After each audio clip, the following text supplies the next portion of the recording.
গণতান্ত্রিক প্রক্রিয়াকে বাধাগ্রস্ত করতে গভীর ষড়যন্ত্র চলছে বলে মন্তব্য করেছেন বিএনপির যুগ্ম মহাসচিব শহীদুদ্দিন চৌধুরী আনি। বেলা 11টার দিকে লক্ষ্মীপুরের লাহারকান্দি ইউনিয়নের তালহাটি সরকারি প্রাথমিক বিদ্যালয়ে ভোট কেন্দ্র পরিদর্শন শেষে আয়োজিত সমাবেশে তিনি এই মন্তব্য করেন। বলেন, একটি চক্র লুটপাটের অর্থ দিয়ে স্বাভাবিক ও ভোটের প্রক্রিয়াকে অস্বাভাবিক অস্থিতিশীলতায় বাধাগ্রস্ত করতে গভীর ষড়যন্ত্র করছে। এটি একটি অদৃশ্য শক্তি।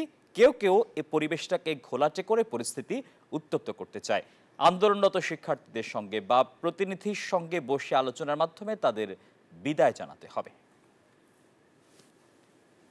একটা চক্র যে বললাম অর্থ গড়ে নিয়ে বসে আছে, তারা দূর থেকে কাজগুলো করে গেছে।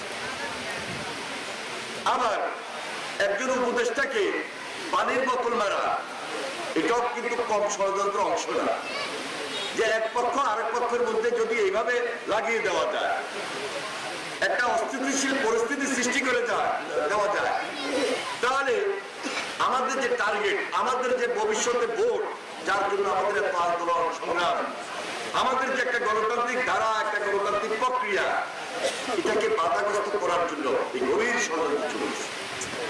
বান্ডেল থাকলে প্রতি সেনমানিতে টাকা বাঁচবে। বিকাশ সেনমানি বান্ডেল কিনে জিতুন প্রতি লেনদেনে।